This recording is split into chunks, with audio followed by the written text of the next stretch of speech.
Okay, sir. So, very good morning to all of you, and thank you, Dr. Challam and Loyola College, for inviting me for this presentation today.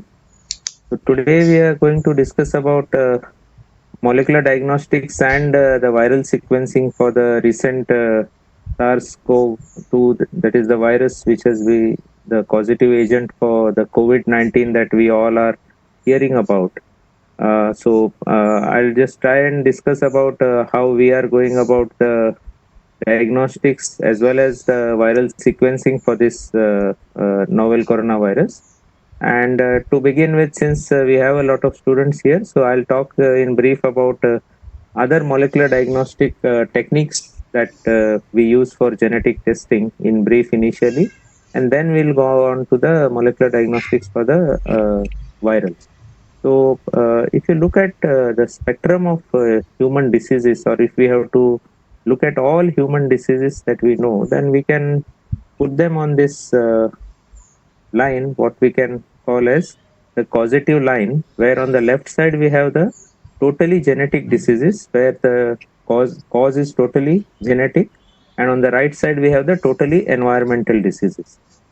So on the left side, if we have the totally genetic diseases, then these could be the chromosomal disorders, thalassemia, cystic fibrosis, Duchenne muscular dystrophy. There are more than 5,000 such diseases, which are known to be caused due to some mutation in our genes. As opposed to this, there are some diseases like motor vehicle accident or nutritional deficiencies, which are totally environmental. That means there is no genetic contribution to it. And then we have a large number of diseases in middle, like coronary artery disease, cancer, diabetes, asthma. These are all the diseases where there is both genetic as well as environmental contribution, and together they lead to the disease. So of the genetic diseases, we understand a lot about their genetics, and hence we can do genetic testing. Novel therapies are being designed, whereas we know much less about the genetics of this group of disorders.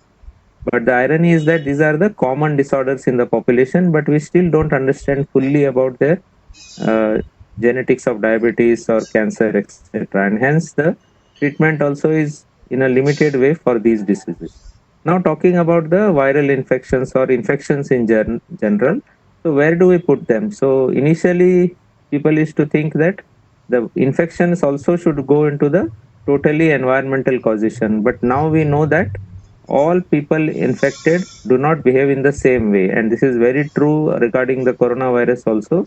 You must have heard that more than 85% of the people don't have any symptoms. Few percent of people have severe symptoms, and few people will die of it. So there are surely genetic factors involved in infections too. So infections have to be put somewhere to the left of the totally environmental, and that's why more and more people now are trying to study how host genetics impacts the infections. So infections are no longer considered a totally environmental disease. There is a genetic component. Some people are able to fight infections in a better way than others, and if we know those factors, that can help us to develop new therapies or vaccines towards it. Coming to genetic testing, so that is what we do in our lab, the testing for genetic diseases. So if you have to define genetic testing, it is the analysis of human DNA in its various forms. So human DNA, if it is analyzed in the form of chromosomes, we call the field as cytogenetics. If we check the human DNA at the level of the molecule, we call it as the molecular genetics. And if we look at the byproduct of the DNA, that is the protein or biomarkers, we call it as the biochemical genetics. So today we will talk about the molecular genetic tests that are used. So all the molecular genetic tests, these are DNA based testing. These are based on just basic these two principles of complementary hybridization or polymerase chain reaction. So all of you must be aware of these two principles. And it is such a simple thing that any genetic test developed till now in molecular diagnostics is just based on any of these two principles. So what is complementary hybridization? This is the complementarity of guanine with cytosine and adenine with thymine. So we know that this is a very tight kind of complementarity. So A cannot pair with C and G cannot pair with T. So adenine always pairs with thymine by a double bond, G with C with a triple bond. And this is the basic principle for various genetic tests like southern blot, dot blot, reverse dot blot, or even the modern microarray is based on this principle of complementary hybridization. The next principle is the polymerase chain reaction. So polymerase chain reaction is a method by which we amplify the DNA to such a level that we are visually able to see it. Otherwise, DNA is very submicroscopic, we really can't visualize it. But polymerase chain reaction helps us to make multiple copies. So we start from a single double stranded DNA in cycle 1. You denature it using heat. So once you heat the DNA, the two strands will separate. Then our primers will come and hybridize here, the forward and the reverse primer. And then a polymerase will extend these primers. And at the end of one cycle, you have two molecules identical to the first molecule. And if you keep on repeating these cycles again, at the end of 29 to 30 cycles, you have millions and millions of copies of that original DNA. Now, once it is in millions and millions of copies, we can actually visualize this DNA in various forms. And PCR is the basic principle for various genetic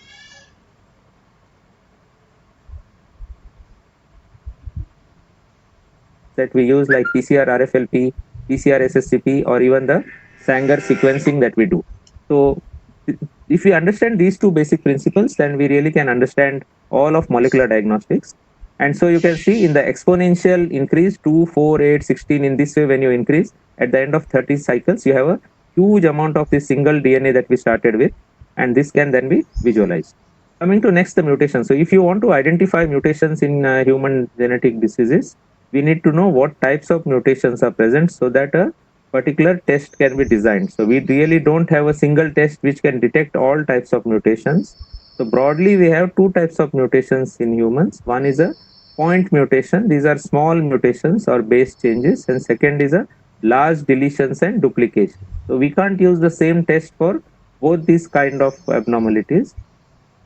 Point mutation is common in certain diseases like thalassemia or cystic fibrosis, whereas some diseases like Duchenne muscular dystrophy and spinal muscular atrophy, these have deletion duplication as the common mutation. So you cannot use a test which is used for point mutation for testing these disorders. So you need to know what is the mechanism of mutation in a particular disease to design a test for it. So for point mutation, we will have the gold standard, that is the Sanger sequencing, where a PCR and then you do a Sanger sequencing, you can nicely see the ATGC sequence here. Any change in any of this nucleotide you can detect using the Sanger sequencing. On the other hand, if it is a deletion duplication, you need other methods like array comparative genomic hybridization, MLPA, or real-time PCR to identify these.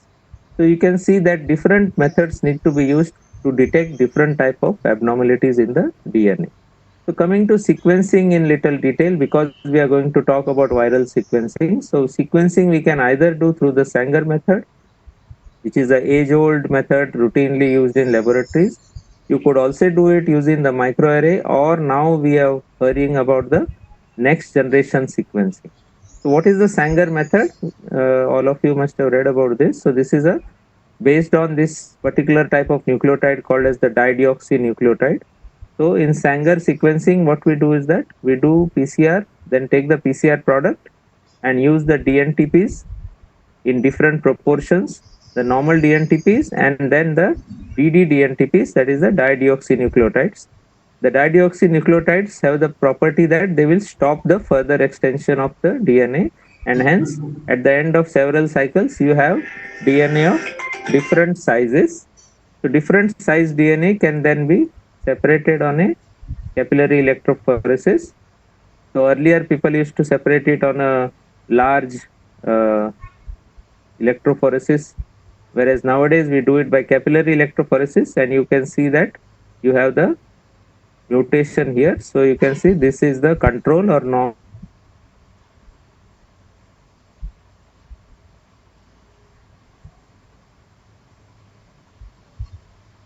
So if you look at the point mutations in Sanger sequencing, we have the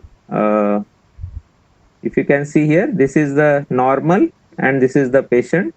And if you see all the peaks here, these are all the green peak for A, then the three peaks for C are present, and then there is a T in the normal, whereas if you see here, after green A and 3C, there is a black peak for G. So this is a patient having a homozygous mutation. That means both the alleles have changed from T to G. So in this way, we can identify a homozygous mutation. At the same place, if there is a heterozygous mutation, both T and G are present, then you have both the peaks. So you can see here, red as well as black peak is present. So this is a heterozygous point mutation. And if it is a heterozygous deletion or duplication, you will see multiple peaks because of the frame shift. So in this way, clearly we can understand how mutations happen and we can diagnose them or do prenatal diagnosis through that. So if you look at the principal level in Sanger sequencing, we start with the DNA. We do PCR of our region of interest. This PCR product is then used to do the second round of PCR using the dideoxynucleotides and then run on a capillary electrophoresis to get this nice peaks. But every investigation has a disadvantage. So Sanger sequencing also has some problems, like if there is a patient with unknown disease, then we don't know which area to sequence, or if the gene is large or having a large number of exons, then each exon has to be done separately. So if there are 100 exons, you have to do 100 PCRs and 100 sequencings. Or if there is a disease which is called due to multiple genes, like blindness or deafness are caused due to 70 to 80 genes. Now you cannot sequence all these genes one by one, so it becomes very difficult. So prior knowledge of genome is needed in Sanger sequencing. Limited size, at a time you can do only about 1 kb of sequencing in Sanger sequencing, and it is costly and labor intensive for large sequencing. So what is the solution? So the solution is what is called as the next generation sequencing, also called as the massively parallel sequencing. So here what happens is that you again start with the DNA, but now instead of doing a PCR, you just chop this DNA into small pieces. Then you do a adapter ligation and use a few PCR reactions to amplify this DNA, and then whatever is there here, everything is massively sequenced, and then bioinformatic analysis is done. So this is the difference between a Sanger sequencing and a next generation sequencing, where you are making small pieces of DNA and then sequencing everything, and then the bioinformatic analysis helps us to identify the particular mutation in a particular gene. If you look at the cost of next generation sequencing, the first human genome sequencing was done for about $2.7 billion. And today, if you want to do a whole genome sequencing for human, you can do it about 60 to 70,000 rupees. So that is the drastic decrease that has happened in the cost of this sequencing. And hence, next generation sequencing we are routinely using in our diagnostics for genetic diseases, as well as now I'll be discussing with you about how we are using it for sequencing the viral genome for COVID-19. Okay. So we have various different platforms in the next generation sequencing, either from Roche, Illumina, Applied Biosystems, of which the most commonly used throughout the world is the Illumina platform. And I'll be also discussing today about the Illumina platform usage for sequencing.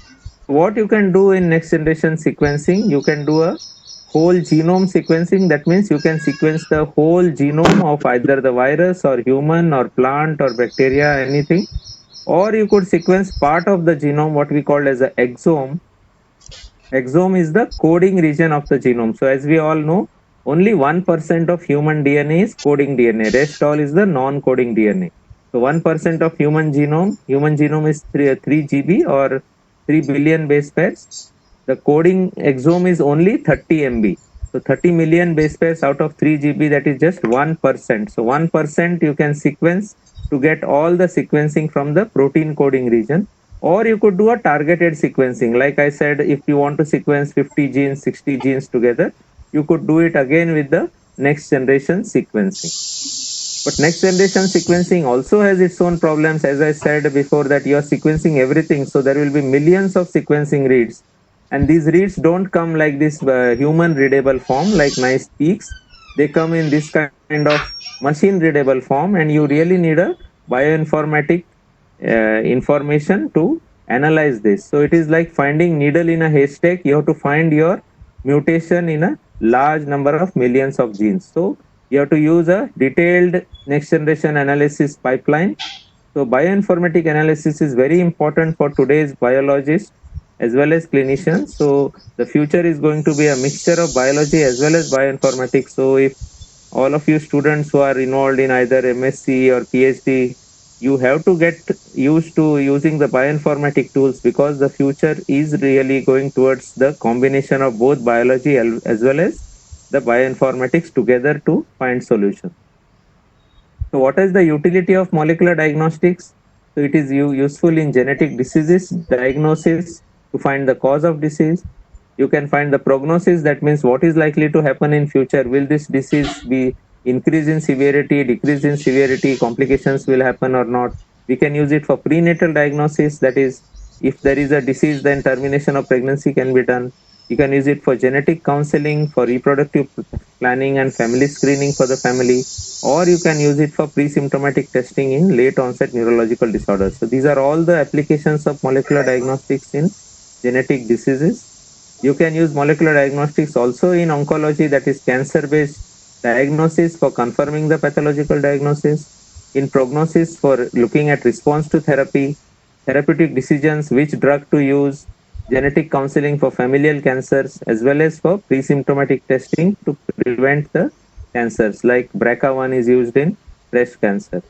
Also, molecular diagnostics has a large amount of role to play in infectious diseases, and we are going to discuss it now. So, rapid and accurate diagnosis can be done for identification of the organism, quantification for the viral load, especially in HIV, hepatitis B, or now even for coronavirus, antibiotic susceptibility for the bacteria, resistance detection for tuberculosis, outbreak investigation, or epidemiological studies. So, for all these, molecular diagnostics plays a very important role in genetic diagnostics. So that was in brief. I thought I'll discuss about molecular diagnostics in general, and now let us discuss about how we use this molecular diagnostics both for diagnosis of the coronavirus disease as well as for sequencing of the viral genome. So we all know that this COVID-19 is caused due to this SARS-CoV-2, that is the virus which is causative. So this virus consists of, if you look at the ultrastructure of the virus, it consists of a membrane glycoprotein, which is shown here, then a nucleocapsid protein, then a single stranded RNA, which is the the genetic material of the virus, the envelope protein, and the spike protein. So when the virus enters the human body, the host cell has the receptor for this spike protein. So these viral spike proteins go and attach to the host cell using the ACE2 receptors, which are the receptors for this spike protein. So when the virus enters the body, it engages with this receptor and then enters into the cell. So ultimately, when it enters into the human body, it leads to different symptoms like fever, dry cough, breathing difficulty, tiredness, and in some cases, it can cause a severe problem or even death of the individual. So how do we diagnose this condition? So once you have fever or cough or breathlessness, there are various ways in which you can diagnose. So, but most important is that all of these diagnostic techniques are based on detecting the nuclear material. So since virus nuclear material here is the RNA, either you could detect the RNA directly, or you can convert the RNA to cDNA by reverse transcription and then use it for diagnosis. So there are various diagnostic tests available now, either through conversion to cDNA, you can do the real-time PCR. This is the most commonly used diagnostic testing throughout the world for diagnosing this condition. You could also use the next generation sequencing to diagnose, as well as there are other methods like paper-based biomolecular sensors or the CRISPR-Cas9 based Sherlock, which are being developed to diagnose this condition. But most commonly what we use is the real-time PCR to diagnose this. So how diagnostic testing is done? So we start with the sample collection. So a nasopharyngeal swab is collected from the patient. So when patient has clinical features, we collect a nasopharyngeal swab, and then this swab is sent to us in a viral transport media. So this viral transport media consists of a liquid in a tube here. So this swab is dipped into this tube after taking from the nasopharyngeal swab, and then it is transported to the laboratory. In the laboratory, we take this viral transport medium, which is having the virus now because swab is dipped here, and this we use for doing the RNA isolation. Once RNA is isolated, we convert it into cDNA through reverse transcription, and then a real-time PCR is done to detect whether virus is present or not, and then reporting is done back to the clinician. So this is the uh, pathway in which sample testing is done. So this is our layout of the laboratory in our institute. You can see here we have a separate virus sample handling lab because a lot of precaution has to be taken because of the infective nature of the virus. So we have people who put on their personal protective equipment consisting of goggles, N95 masks, and a complete gown. And then only they enter into this virus sample handling lab, where we have a separate room for removal of the fluid from the vials, and then this fluid is then sent into the BSL2 room for RNA isolation. So here the RNA isolation happens, and then in the next room we have the real-time PCR happening. So all these precautions need to be taken when working with a viral RNA or a viral DNA because of the infective nature. If you go to actually see how it happens, so this is the personal protective equipment that I am talking about. So you have the full gown, double gloves, you have the shoe covers, you have the N95 mask, the goggles, all parts of the body are covered, and then the technicians will use the vial which is sent to us for collecting the fluid, and then this fluid will be used for doing the, so even during RNA isolation we use the same personal protection unit. So RNA isolation is done using various different kits that are available for RNA isolation. Once the RNA is isolated, then it is sent to a real-time PCR laboratory. So here you can see that not much of PPE is needed here because the RNA now is non-infective. At the RNA stage, we don't expect any virus to be present, and hence that much of protection is not needed. So once this RT-PCR is done, then we have to interpret the results. So real-time PCR, how do we interpret? So we have this sample here. You can see the x-axis is the number of cycles, y-axis is the fluorescence. So you can see after some time, the fluorescence starts showing. This is the internal control. So internal control is put in the kit because you have to know whether your reaction has worked or not. So always the internal control has to work. So this is a negative sample in which only the internal control has worked, but there is no viral RNA detected. On the other hand, this is a positive sample here. You can see these are the internal controls here. Okay. And then this is the curve for the RDRP gene. This is the curve for the E gene. So we use two genes to detect from the virus. So here you can see both the genes are positive. That means this patient is positive for the virus. And if you want to look at the viral load, then we can look at the CT values, that is the cycle threshold values, which are present here.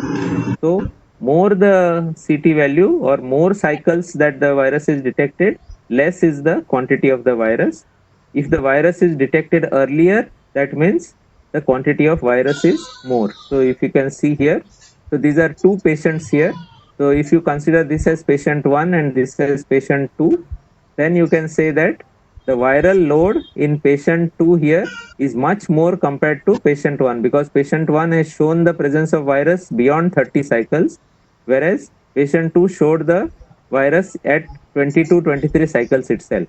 So in this way, you can do quantification of the virus if you need, but otherwise, mostly it is a qualitative testing to say presence or absence of the virus.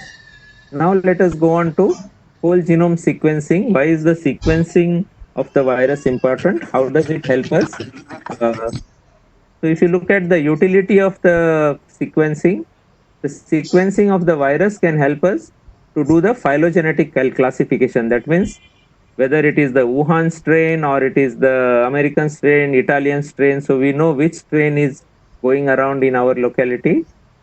We can understand the spread and evolution of the pathogens as well as functional consequences of the variant. So if we find some particular variant in a virus which can be used for developing vaccine or to develop a treatment against it. So viral sequencing can help us in all these situations. So this is the phylogenetic analysis. So this is a recent paper from two of the labs, so from India itself. So you can see in India how the virus has evolved right from December 2019 up to April 2020. You can see that you have got so many different types of strains based on the mutations that the virus is accumulating. So the phylogenetic analysis in this way helps us to know where the virus is, what type of virus is accumulating in a particular population, so that different steps can be taken. So how do we sequence the virus? You could sequence the virus either by using the nucleic acid hybridization capture assay or the amplification based enrichment. That means we first amplify the viral genome. So here you can understand why this is needed is because when you take the RNA which is extracted from the viral transport media, since this swab is taken from the human nasopharyngeal swab, it will have RNA both from the virus as well as from the human from whom the sample has been taken, because there will be some cells from the nasopharyngeal area. So there will be a mixture of both viral RNA and human RNA, and then it becomes difficult to differentiate between what is what, because in NGS or next generation sequencing, you're just sequencing everything that is present there. So when you sequence all RNA, you will have a lot of human RNA contaminating, and that is why we use a amplification based method where we amplify only the viral RNA and then use it for sequencing. So the steps involve sample preparation, library preparation for the amplicons, sequencing, and then data analysis. So again, we start with the sample collection, RNA isolation, and cDNA synthesis. After cDNA synthesis is done, we do. So this is the reverse transcriptase. So this is the actual result I'm showing. So for 5 samples, we have done the reverse transcriptase and we found the cDNA which has been generated from these viral samples. Now this cDNA will be used for amplification. So what we do is that we have a set of primers.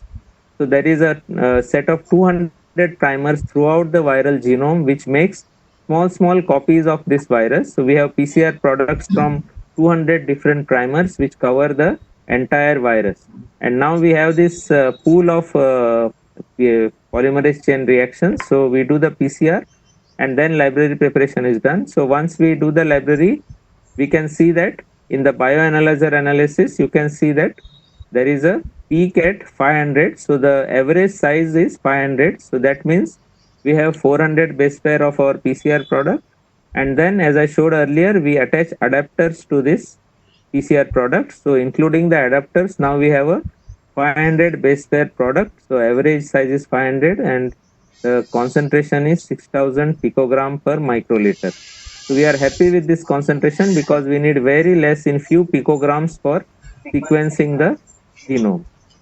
So after this, once we are happy that our library is good enough, we go ahead with sequencing either on the Illumina based methods like the MiSeq or the NextSeq sequencer, or the Nanopore, Oxford Nanopore based methods like the MinION or the GridION. So once you do full genome sequencing, you get the result in this way. This is the data quality analysis. So you can see the y-axis is the LOD score here, or the quality value, and the x-axis is the base pairs. So 150 base pair at a time are sequenced. So you can see here, this data tells us that most of the base pairs are having a very large quality value. So the green area shows that anything quality value more than 30 is considered good. So we can see that we can be happy about our sequencing. All the sequences are having very good quality value. Then the next step is to map these sequences onto the reference genome. So we use the viral reference genome that is available from the databases. So this is the viral reference genome, and then we use our sequences which we have done to map it onto the reference genome using various algorithms.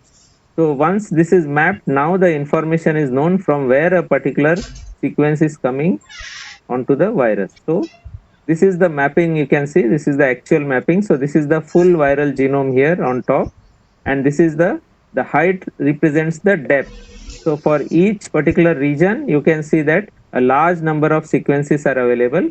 But as happens with any sequencing, there will be always some gaps here. Like you can see, this particular part, there is no amplification. That means we have missed this particular region. So in this way, it can happen that you may miss some region, but otherwise, most of the region you have a very good coverage. So you can see these are the viral genes here, S gene, the M gene. So these are all covered very well, and we can look at, so bioinformatic analysis further will be done to identify the variants, because we want to differentiate between the reference and the our virus. What is the difference? Interpret and visualize these variants. Then species diversity classification information and metagenomic analysis. And then we compare this sequence data with the viral databases to see whether the virus in our locality is different from what is reported, and we have the classification plots which are generated. So for the identification of similarities, again we take the reference genome and our mapped genome, and then we try to identify what is difference between them. So you can see here, so at these three places, the reference genome is having a different sequence and our virus is having a different sequence. So now these differences we can use to make the plot for the phylogenetic analysis. So this is the actual viral genome that we got, one of the viruses. You can see that these are all the sequences. So if you blow up this thing, if you magnify it, you will be able to see the ATGC sequence here. So you can see a little magnified view here. You can see these are the actual viral sequences. The sequences are not shown, but if we see, we can see whether it is ATGC. And here you can see this is the sequencing gap which we will have to fill using some other technology. And here if you can see the green line, so this is the variant. So all the viral sequence is having this green line. So this variant is present in our virus, but it is not present in the reference genome, that is the viral reference genome. So this can be then used for sequence data is used for multiple sequence alignment with other data that has been generated. And then we construct the phylogenetic tree to identify the origin of the virus. So in this way, we can compare it with other coronavirus sequences that have been already deposited in the database. And then we can build this kind of a phylogenetic tree. So I showed you one tree that was built from an Indian paper. And here you can see the different, so this is the initial tree that was built, where you have different other viruses also, and you can make out this is the group for the SARS coronavirus that we have. So in summary, molecular diagnostics is integral part of modern medicine, and real-time PCR is the molecular diagnostic test that we use for diagnosis of COVID-19. And sequencing of the virus can help us to understand the phylogenetic as well as the evolutionary spread of infections and provide insights for vaccine or drug development, which we all are hoping that something would come up. Thank you very much. If you have any questions, I'll be happy to take them.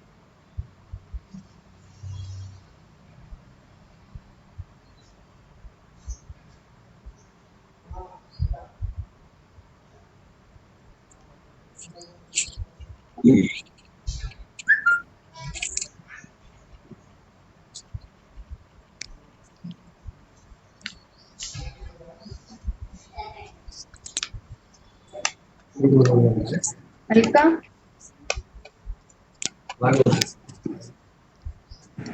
Yes, ma'am. Yeah, technical session. What to Just a technical? reminder, guys. Please be sure to type your in the chat box. I will bring them up, and sir will answer them.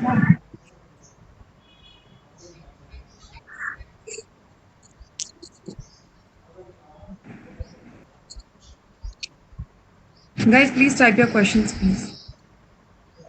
So, sir, there is a question saying, how can we detect if the virus is undergoing mutation? Yeah, so that is the very reason that we are doing the sequencing. So the aim of our sequencing is to identify if the virus is undergoing a mutation. So we can make use of that mutation to either classify the virus, or that mutation can be used to develop some therapies or vaccine against it. So the virus keeps on mutating, and hence the problem is that if you develop a vaccine, it may not work if the virus develops a mutation. So study of these mutations is important, and we will know it only by sequencing the virus. Thank you, sir. There's another question like, sir, how many days are required for testing? How many days are required for testing? So for diagnostic testing, it is not days. It is usually 6 to 7 hours. We have to give the report. We cannot take days. But for virus sequencing, it can take a longer time because there are multiple steps involved. So virus sequencing may take from beginning to end up to 3 to 4 days for the full sequencing to be done. But diagnostics has to be done within 7 to 8 hours. Thank you, sir. Guys, any other question, please? If anyone wants to ask any question.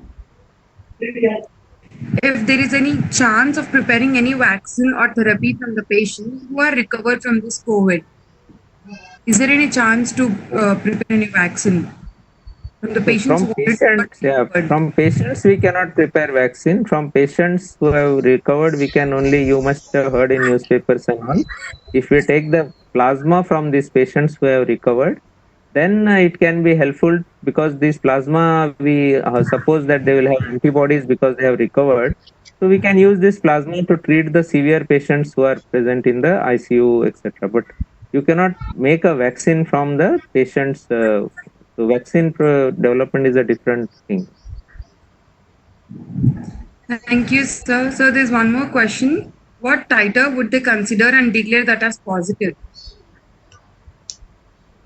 What titer? So we usually, because we don't do a quantification, we don't go for doing a titer. What is done is that each kit will have a limit beyond which you consider it a positive, because these are all, as you can see, we just look at the graph and report. So it's a qualitative test, not a quantitative test.